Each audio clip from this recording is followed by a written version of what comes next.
Dear students, अस्सलाम वालेकुम। कैसे हैं आप सब लोग? उम्मीद है कि आप सब खैरियत से होंगे। तो मैथमेटिक्स की सीरीज़ में आपको एक दफ़ा फिर से खुशामदीद कहेंगे। और आज का जो हमारा सेशन है, इस सेशन में हम ज्योमेट्री और ज्योमेट्री के जो बेसिक कॉन्सेप्ट्स हैं उनके बारे में हम तफसील से जानेंगे। सेशन शुरू करने से पहले आपसे एक छोटी सी रिक्वेस्ट है कि आप इस चैनल को ज़रूर सब्सक्राइब कर लीजिएगा अगर आपने इसे अभी तक सब्सक्राइब नहीं किया। साथ में बेल आइकन को भी प्रेस कर लीजिएगा ताकि आने वाले वीडियोस के बारे में आपको जानकारी मिलती रहे। अपने कीमती कमेंट से हमें ज़रूर आगाह रखें और इस चैनल को लाइक भी करें और अपने दोस्तों के साथ इसे शेयर भी करें। तो चलिए शुरू करते हैं हमारा आज का सेशन, जिसमें हम ज्योमेट्री और उसके बेसिक कॉन्सेप्ट्स के बारे में जानेंगे। तो सबसे पहले हम देख लेते हैं ज्योमेट्री के। ज्योमेट्री जो है ये असल में यूनानी ज़ुबान का लफ्ज़ है, यानी ग्रीक वर्ड है। और ये दो वर्ड्स का एक मजमुआ है, जियो और मेट्रन। तो जियो जो है वो अर्थ को कहते हैं और मेट्रन जो है मेजरमेंट को कहते हैं। तो ये ज्योमेट्री जो है इसकी माने हैं मेजरमेंट ऑफ अर्थ, यानी अर्थ की जो है वो नाप, उसको मेजर करना। तो ये एक ब्रांच है मैथमेटिक्स की जो बुनियादी तौर पे ये वाबस्ता है, जो ये अर्थ या जो चीज़ें हैं उनके शेप से, उनकी साइज़ और उनकी जो पोजीशन होती है जब वो किसी पर्टिकुलर शेप में होती हैं, या जो प्रॉपर्टीज़ हैं उनकी, उनसे ये रिलेटेड हैं। तो सादा अल्फाज में हम ज्योमेट्री जो है उसे कहते हैं कि मेजरमेंट ऑफ अर्थ। और इसी तरह से अगर हम इसे ब्रॉडर टर्म्स में देखें तो हमें ये ज़्यादा जो है वो समझने में आसानी होगी कि ज्योमेट्री एक ऐसा इल्म है मैथमेटिक्स का जिसे हम इस्तेमाल करते हैं जब हम कोई मैप जो है वो ड्रा कर रहे होते हैं, यानी नक्शे बनाने का काम होता है, या कंस्ट्रक्शन होती है, घर वगैरह बनाने होते हैं, या ब्रिज वगैरह बनानी होती है, पुलें वगैरह जो हैं, और इसी तरह से सड़कें हैं, रोड्स या ट्रैक्स वगैरह जो हैं।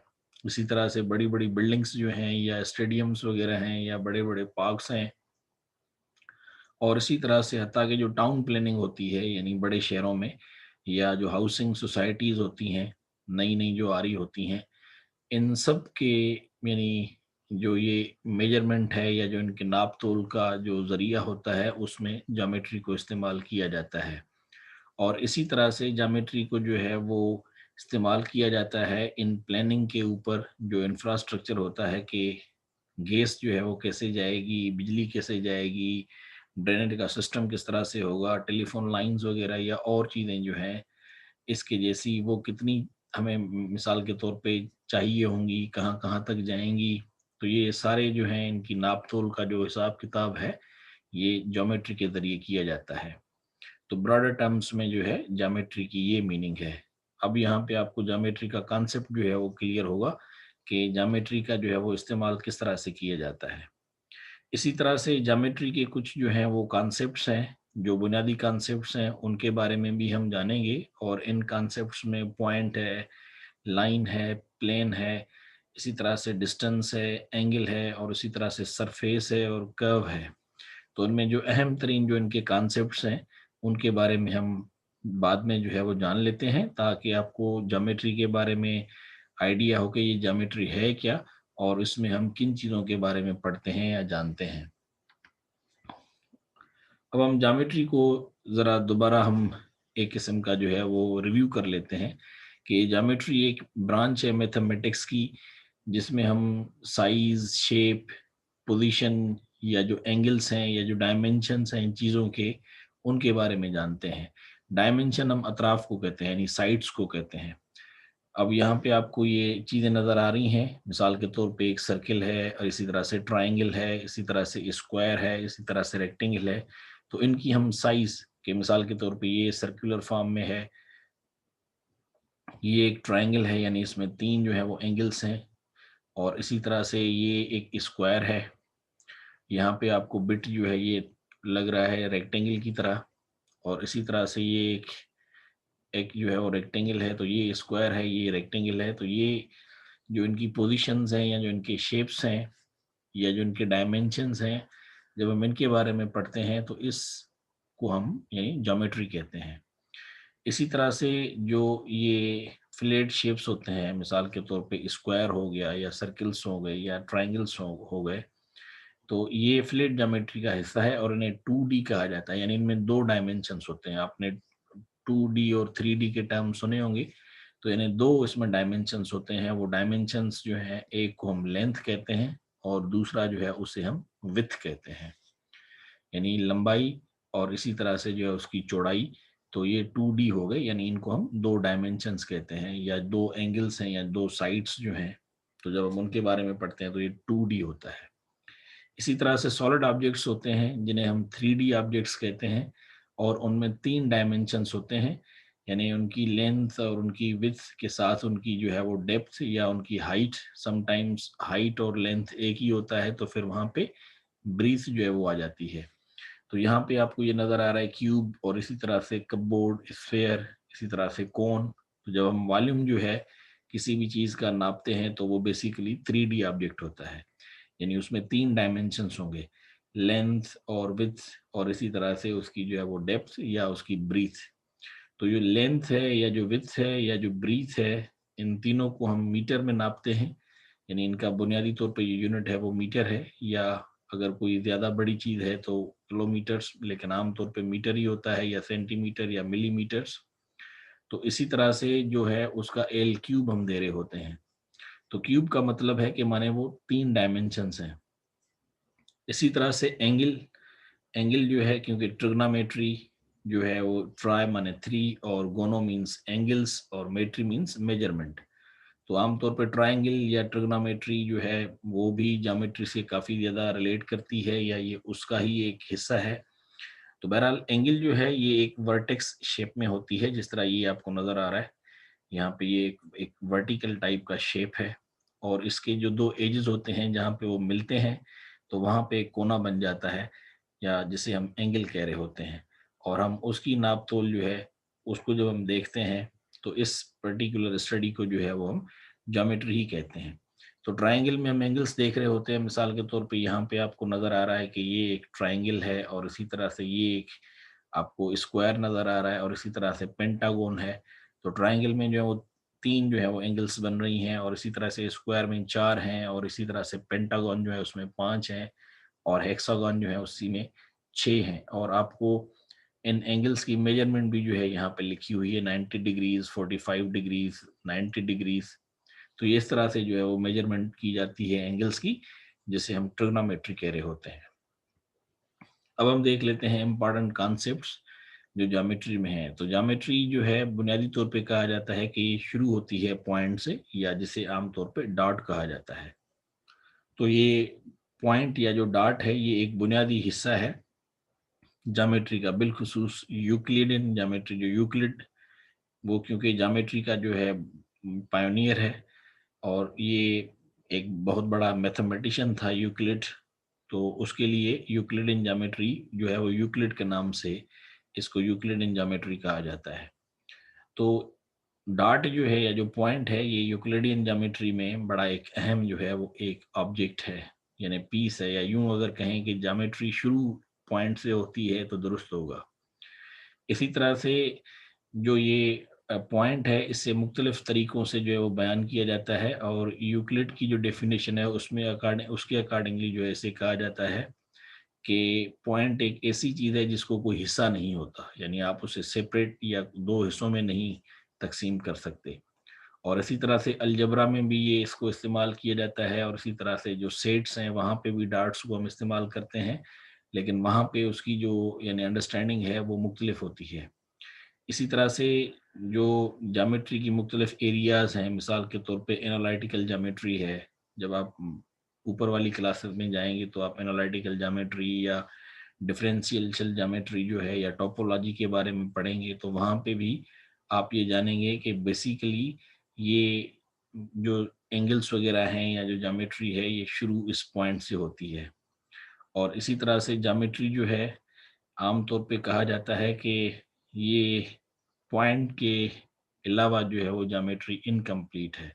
तो पॉइंट एक बुनियादी जो है वो एक किस्म का, जिस तरह से हम केमिस्ट्री में पढ़ते हैं कि एटम जो है उसका एक फंडामेंटल पार्टिकल है, या हम बायोलॉजी में पढ़ रहे होते हैं कि सेल जो है वो एक यानी बेसिक यूनिट ऑफ लाइफ है, तो पॉइंट जो है वो इसी तरह का एक बेसिक जो है वो पॉइंट है अपना स्टार्टिंग ज्योमेट्री में। यह ज्योमेट्री शुरू पॉइंट से होती है मुख्तसरन, ताकि आपको समझ में आ जाए। तो यहाँ पे ये आपको मुख्तलिफ डार्ट्स जो है वो नज़र आ रही हैं। इसी तरह से डार्ट्स जो हैं उन्हें स्टार्ट किया जाता है, या क्योंकि ज्योमेट्री ज़्यादातर जो है वो रिलेट होती है ड्राइंग वगैरह से भी, तो ड्राइंग्स भी जो है या जो मेप वगैरह का काम होता है वो भी पॉइंट से ही शुरू किया जाता है। उसके बाद है लाइन। तो लाइन ये अगेन बड़ी अहम है। तो इसको कहा जाता है कि ये ब्रीथलेस लेंथ होती है, यानी इसमें ब्रीथ कोई नहीं होती। या जिस तरह हम ब्रीथ जो है किसी चीज़ की मोटाई को कहते हैं, तो ये एक सिंपल, इसमें कोई यानी मोटाई नहीं होती, तो इसीलिए इसको यानी ब्रीथलेस लेंस कहा जाता है। और ये बुनियादी तौर पे जो है वो पॉइंट के साथ ही होती है, उसके बराबर में ही होती है। और इसी तरह से दौर जदीद की जो मैथमेटिक्स है उसमें हम कहते हैं कि बुनियादी तौर पे ये जो लाइन है ये भी यानी जो एक कॉन्सेप्ट है अपना ज्योमेट्री का, उसके साथ इसका एक गहरा ताल्लुक है। और यहाँ पे आपको ये मुख्तलिफ लाइंस भी नज़र आ रही हैं, इनको हम देख भी लेते हैं। इंटरसेक्टिंग लाइन होती है, इसी तरह से परपेंडिकुलर लाइन होती है, इसी तरह से पैरेलल लाइंस होती हैं। ये आप देख रहे हैं यहाँ पे जिस तरह पैरेलल लाइंस हैं, जिस तरह रेलवे ट्रैक होता है या कॉपी पे जो लाइंस होती हैं, तो पैरेलल लाइंस उन्हें कहा जाता है कि जो बराबर में चलती हैं लेकिन किसी भी जगह पे एक दूसरे को नहीं काटती, क्रॉस ओवर नहीं करती या इंटरसेक्ट नहीं करती। जिस तरह से यहाँ पे दो लाइंस हैं, तो ये यहाँ पे इंटरसेक्ट कर रहे हैं, और ये जो यहाँ पे पॉइंट है वो एक इंटरसेक्शन पॉइंट के तौर पे इसको आइडेंटिफाई कर रही है। तो इसी तरह से ये परपेंडिकुलर लाइंस होती हैं, और इसी तरह से हॉरिजॉन्टल एंड वर्टिकल लाइंस भी हम इन्हें कहते हैं, और इसी तरह से ये नॉन परपेंडिकुलर लाइंस होती हैं। तो ट्राइंगल में भी जो है एक पर्टिकुलर लाइन को हम बेस कहते हैं, मिसाल के तौर पे एक को हम हाइपोटेन्यूज कह रहे होते हैं, और इसी तरह से हम एक को परपेंडिकुलर कह रहे होते हैं। तो ये यानी जो बेसिकली ट्राइंगल्स हैं, या जो इसी तरह से आप स्क्वायर्स बना रहे होते हैं, या इवन जो आप अपना रेक्टेंगल्स हो रहे होते हैं, तो उनमें लाइंस फ्रीक्वेंटली इस्तेमाल की जाती हैं। तो इसी तरह से फिर इसके ऊपर जो है लीनियर इक्वेशंस भी जो है वो आगे इस्तेमाल की जाती हैं, जिनमें जो है वो इंसिडेंस ज्योमेट्री वगैरह है, तो वहाँ पे देखा जाता है।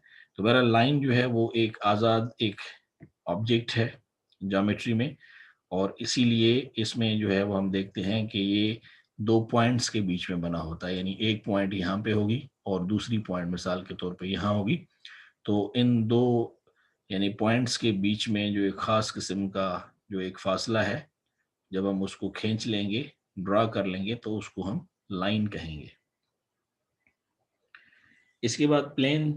तो प्लेन जो है ये एक फ्लैट होता है और टू डायमेंशनल ऑब्जेक्ट होता है ज्योमेट्री में, यानी इसके दो डायमेंशंस होंगे, या मुख्तसरन इसको लेंथ और इसको विड्थ होगी। और ये जिस तरह एरिया है, तो एरिया में भी हम दो चीज़ें देख रहे होते हैं, और एरिया एल स्क्वायर है, यानी वो भी टू डायमेंशनल होता है। तो ये प्लेन जो है ये ज्योमेट्री की हर एरिया में इस्तेमाल किए जाते हैं। और इसी तरह से जो टोपोलॉजिकल सरफेस है, यानी जो किसी भी पर्टिकुलर ऑब्जेक्ट में जो ऊपर वाला सरफेस है उसको जो है वो टोपोलॉजी कहा जाता है, और इसको मुख्तलिफ एंगल्स में भी देखा जाता है। कंस्ट्रक्शंस में बिलखुसूस टोपोलॉजी जो है, या ये जिस तरह एक किस्म के पहाड़ बने होते हैं, तो उनमें एक वर्टिकल जो है वो टॉप्स वगैरह हो रहे होते हैं, तो ये कंस्ट्रक्शन में टोपोलॉजिकल सरफेस को काफ़ी कंसीडर किया जाता है, और इसमें डिस्टेंस और एंगल्स को भी जो है वो देखा जाता है। और इसी तरह से ये जो है बुनियादी तौर पे एक ख़ास किस्म का जो है स्पेस कहा जाता है प्लेन को, जिसे एफाइन स्पेस कहा जाता है। और इसमें ये होता है कि कोलिनियरिटी होती है, और रेशियोज जो हैं उन्हें स्टडी किया जाता है, लेकिन डिस्टेंसेस जो हैं उनको स्टडी नहीं किया जाता। और इसी तरह से कम्प्लेक्स प्लेन जो है वो भी होता है, और ये टेक्निक्स हैं जो कि कम्प्लेक्स एनालिसिस में और इसी तरह से और मुख्तलिफ चीज़ों में इन्हें इस्तेमाल किया जाता है। तो ये प्लेन जो है ये एक तीसरी यानी एक अहम चीज़ है ज्योमेट्री की, या एक तीसरा अहम कॉन्सेप्ट है कि जिसके बारे में आपको नो हाउ होना चाहिए कि प्लेन बेसिकली है क्या। तो यहाँ पे भी आपको इस फिगर में नज़र आ रहा है कि ये जो प्लेन है यहाँ पे आप देख रहे हैं कि ये इंटरसेक्टिंग लाइन है जो यानी इन्हें काट रही है या इन्हें अलग कर रही है। इसके बाद एंगल्स, क्योंकि ज्योमेट्री में एंगल्स जो हैं उनका बड़ा एक अहम रोल होता है, तो यूक्लिड ने जो है वो एंगल जो है उन्हें डिफाइन किया था कि ये यानी ऐसे ही लाइंस होती हैं या एंगल्स लाइन से बनती हैं जिनका यानी एक दूसरे की तरफ एक खास किस्म का झुकाव होता है, इंक्लिनेशन होता है। और ये जो झुकाव है, ये जो इंक्लिनेशन है, वो किसी एक जगह पे आके तो एक तरह का जो है वो इंटरसेक्ट करेगा या वो मिलेगा पर्टिकुलर एक डार्ट पे या पॉइंट पे, और वहां पे जो है वो एंगल बन जाएगी या वो कोना बन जाएगा।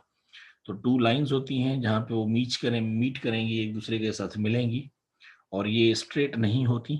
यानी अगर स्ट्रेट होंगी तो आमतौर पे एंगल बनेगी नहीं। तो लाजमी तौर पे ये इंक्लिनेशन यानी झुकाव उनका इस तरह का हो कि इनके बीच में कोई खास जो है वो डिस्टेंस हो, या जिस तरह हम कहें कोई जगह हो या स्पेस हो, और जब हम उस पर्टिकुलर डिस्टेंस को नापते हैं तो फिर वो हम एंगल उसे कहते हैं। इसी तरह से जो यूक्लिडियन ज्योमेट्री है उसमें एंगल्स जो हैं उन्हें यूज़ किया जाता है टू स्टडी पॉलीगन्स। पॉलीगन्स जो हैं ये मुख्तलिफ एंगल्स हैं। पॉली मीन्स सेवरल को कहा जाता है, और गोनो जो है वो एंगल को ही कहा जाता है। और इसी तरह से ट्राइंगल्स वगैरह जो हैं उनके स्टडी में भी इनका काफ़ी जो है वो यूक्लिडियन ज्योमेट्री में इनका बड़ा अहम रोल है एंगल्स का। और इसी तरह से जो ऑब्जेक्ट्स होते हैं, जो यानी उनको जब देखते हैं या उनकी हम स्टडी करते हैं, और इसी तरह से एंगल्स और ट्राइंगल्स जो हैं उनको हम मुख्तलिफ पैरामीटर्स में भी देख रहे होते हैं, मेजरमेंट के लिहाज से हम देखते हैं, और इन्हें फिर मल्टीपल फील्ड्स में यूज़ किया जाता है। एंगल्स की जो है वो बड़ी एक इम्पॉर्टेंस होती है, चीज़ें बनाई जाती हैं एंगल के फॉर्म पे। और इसी तरह से मुख्तलिफ एंगल्स के नाम होते हैं। एक्यूट एंगल के हम एक ऐसी एंगल जो कि 0 डिग्री सेल्सियस से जो है वो बड़ी हो, लेकिन 90 डिग्री सेल्सियस से जो है वो कम हो, तो उसे एक्यूट एंगल कहा जाता है। और इसी तरह से राइट एंगल जो है यानी उसकी जो ये जो ट्रायंगल होती है, तो उसमें इस एंगल का जो वैल्यू है वो अगर 90 डिग्रीज का होगा तो उसे हम राइट एंगल कहेंगे। और इसी तरह से ऑब्ट्यूज एंगल है। ये ऑब्ट्यूज एंगल जो है ये 90 डिग्री से बड़ी होती है, लेकिन 180 डिग्री से ये कम होगी, तो ऐसी एंगल को हम ऑब्ट्यूज एंगल कहेंगे। तो एक सर्किल जो है वो 360 डिग्री का होता है, तो उसमें फिर हम मल्टीपल एंगल्स वगैरह बना रहे होते हैं। तो यानी ये एक वेरिएशन भी होता है कि इसी तरह से एक स्ट्रेट एंगल जो है ये आपको नजर आ रही है, तो ये जो है एंगल 180 डिग्री की है, इसे स्ट्रेट एंगल कहा जाता है। और इसी तरह से रिफ्लेक्स एंगल जो है, यानी ये ऐसी एंगल है जो कि 90 डिग्री से बड़ी हो लेकिन 360 डिग्री से जो है वो छोटी हो, तो उसे जो है वो रिफ्लेक्स एंगल कहा जाता है। तो ये मल्टीपल एंगल्स हैं, और ये जो है वो डिफरेंशियल ज्योमेट्री में और कैलकुलस जो है उनमें भी देखा जाता है। और जो प्लेन कर्व्स जब बन रहे होते हैं या स्पेस कर्व्स बन रहे होते हैं या सरफेसेस जो हैं उनको हम कैलकुलेट कर सकते हैं with the help of angles, या जो डेरिवेटिव्स होते हैं उनकी मदद से। अब इसके बाद कर्व्स हैं, तो कर्व जो है ये 1 डायमेंशनल भी होता है और 2 डायमेंशनल भी, और इसी तरह से 3 डायमेंशनल भी। तो कर्व जो है एक ऐसा ऑब्जेक्ट है कि जो एक स्ट्रेट हो सकता है लाइन की तरह। तो अगर वो स्ट्रेट होगा एक लाइन की तरह तो हम उसे कहेंगे कि ये 1 डायमेंशनल कर्व है। और इसी तरह से अगर वो उसमें 2 डायमेंशंस होंगे, यानी एक थोड़ा जिगजिग टाइप का होगा, तो उसे जो है वो हम बुनियादी तौर पे 2 डायमेंशनल कर्व कह रहे होते हैं। और इसी तरह से जो है उसको प्लेन कर्व कहा जाता है, यानी 2 डायमेंशनल। 1 डायमेंशनल को खाली कर्व कहते हैं, और 2 डायमेंशनल को जो है वो हम प्लेन कर्व कह रहे होते हैं। और इसी तरह से जो 3 डायमेंशनल है उसे हम स्पेस कर्व कह रहे होते हैं। तो 3 डायमेंशनल में माने हम तीनों चीज़ें जो है उनको कंसिडर करेंगे, यानी उसकी लेंथ एक तरह की, और उसकी विड्थ, और उस तरह से उसकी ब्रीथ। तो मुख्तलिफ शेप्स होते हैं जो कर्व्स में होते हैं, उन्हें मेजर करना जो है मुश्किल होता है, क्योंकि एरिया और वॉल्यूम जो है वो तो एक सीधा साधा स्ट्रेट फॉरवर्ड होता है, लेकिन कहीं पे जो है हम कर्व्स की मदद से जो यानी एरिया है उसे हम नाप रहे होते हैं। इसी तरह से टोपोलॉजी में जो है वो कर्व जो है इस तरह से डिफाइन की जाती है कि ये एक ऐसा फंक्शन है कि जो यानी from an interval of the real numbers to an other space से डील करता है या रिलेट करता है।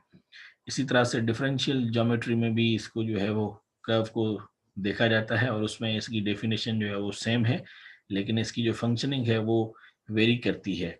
और अलजेब्रिक ज्योमेट्री की स्टडीज़ में या अलजेब्रिक कर्व्स की स्टडीज़ में भी हम इसको डिफाइन करते हैं।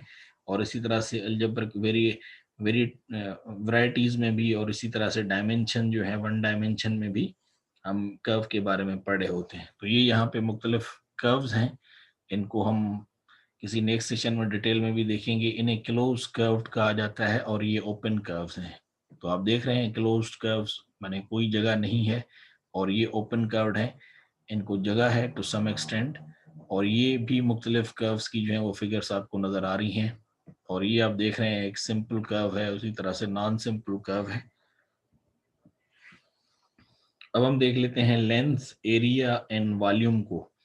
तो लेंथ, एरिया एंड वॉल्यूम जो है ये डिस्क्राइब कर रहे होते हैं किसी भी ऑब्जेक्ट की साइज के, उसकी साइज कितनी है। और इसी तरह से जो वो ऑब्जेक्ट है उसके डायमेंशन, कि वो वन डायमेंशन है या वो टू डायमेंशन है या वो थ्री डायमेंशन है। तो डायमेंशंस को हमने देखा था, ये जिस तरह से डायमेंशन आपको नजर आ रहे हैं इस फिगर में भी आपको नजर आएंगे। ये लेंथ, तो ये खाली अगर लेंथ को देखेंगे तो ये वन डायमेंशन हो जाएगा। और इसी तरह से लेंथ के साथ अगर हम ब्रीथ को भी कंसिडर करेंगे तो ये टू डायमेंशन हो जाएगा। और अगर इसी तरह से लेंथ एंड ब्रीथ के साथ आप हाइट को भी कंसिडर करेंगे तो ये थ्री डायमेंशन हो जाएगा।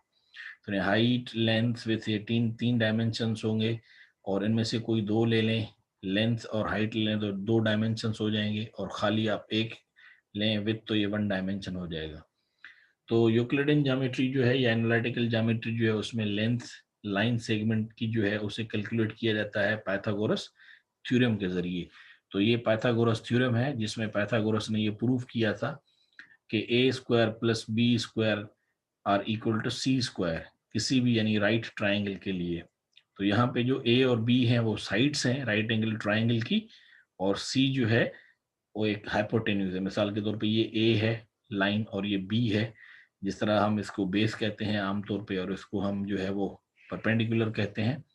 तो अकॉर्डिंग टू पाइथागोरस थ्योरम उन्होंने कहा था कि बेस एंड परपेंडिकुलर जो है आर इक्वल टू हाइपोटेन्यूज, या A square plus B square are equal to C square. तो ये वो एक फार्मूला है, और इस फार्मूले को इस्तेमाल किया जाता है हाइपोटेन्यूज या राइट एंगल ट्राइंगल्स को जो है फाइंड आउट करने के लिए। ये पाइथागोरस थ्योरम है जो उन्होंने प्रूव किया था। तो ये था हमारा आज का सेशन जिसमें हमने ज्योमेट्री की जनरल डेफिनेशन के बारे में जाना, और साथ में हमने उनके ज्योमेट्री के जो कुछ बेसिक कॉन्सेप्ट्स हैं उनके बारे में भी जाना। तो आई होप कि आपको इस सेशन के बाद ज्योमेट्री को अंडरस्टैंड करने में अब काफ़ी ज़्यादा आसानी होगी, और आपको आइडिया हो गया होगा कि ज्योमेट्री जो है वो किन फील्ड्स में इस्तेमाल की जाती है या उनका हम किस तरह से इस्तेमाल करते हैं। तो ये सेशंस हम आगे भी कंटिन्यू रखेंगे मैथमेटिक्स के, लेकिन आज का ये सेशन जो है वो यहाँ पे ख़त्म होता है। तो नेक्स्ट सेशन तक के लिए आपसे इजाज़त चाहेंगे। तब तक आप अपना बहुत ज़्यादा ख्याल रखिएगा। सो आपसे मुलाकात होगी किसी नेक्स्ट सेशन में।